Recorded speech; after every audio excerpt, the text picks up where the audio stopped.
بسم اللہ الرحمن الرحیم۔ السلام علیکم۔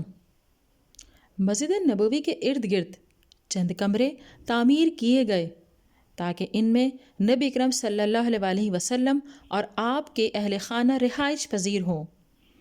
یہ گھر قیصر و کسریٰ اور بادشاہوں کے محلات جیسے نہیں تھے، یہ تو اس ہستی کی رہائش گاہیں تھیں جو دنیا اور اس کی زیب و زینت سے کنارہ کش اور آخرت کی طلبگار تھیں۔ یہ گھر بھی مسجد کی طرح کچی اینٹ، گارے اور پتھروں سے تیار کیے گئے تھے۔ ان کی چھتیں کھجور کے تنے اور ٹہنیوں کی تھیں۔ چھوٹی عمارت اور مختصر صحن پر مشتمل یہ حجرے اتنے اونچے تھے کہ لمبا لڑکا بآسانی چھتوں کو چھو سکتا تھا۔ حسن بصری رحمۃ اللہ علیہ جو سلمہ رضی اللہ تعالیٰ عنہ کی لونڈی خیرہ کے بطن سے تھے، بتاتے ہیں کہ میں ان کمروں کی چھت چھو لیتا تھا۔ مدینہ ان دنوں بلند و بالا قلعہ نما عمارتوں پر مشتمل تھا، جنہیں مدینہ کے اشرفیہ نے امن کے دنوں میں فخر کے طور پر اور جنگ کے ایام میں حفاظت کی غرض سے تعمیر کیا تھا۔ انہوں نے ان قلعوں کے مختلف نام بھی رکھے ہوئے تھے۔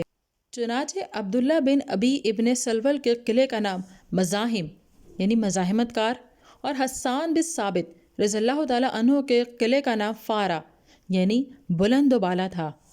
نبی اکرم صلی اللہ علیہ وسلم کے گھر سادگی کا خوبصورت نمونہ تھے۔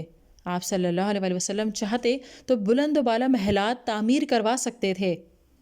آپ صلی اللہ علیہ وسلم کے ایک اشارہ ابرو پر انصار ان کی تعمیر میں جت جاتے۔ یہ بھی ممکن تھا کہ آپ صلی اللہ علیہ وسلم ریاست کے خزانے کی مدد سے یہ محلات کھڑے کر لیتے، لیکن آپ صلی اللہ علیہ وسلم نے ایسا نہیں کیا۔ آپ صلی اللہ علیہ وسلم نے امت کے لیے ترک دنیا اور سادگی کی نہایت عظیم مثال قائم کی، اور یہ سبق دیا کہ انسان اپنی ساری توانائیاں موت کے بعد پیش آنے والے حالات کو بہتر بنانے میں صرف کرے۔ ناظرین، اگر ویڈیو پسند آئی ہے تو اسے لائک کیجئے، شیئر کیجئے، کمنٹ دیجئے اور چینل کو سبسکرائب کیجئے۔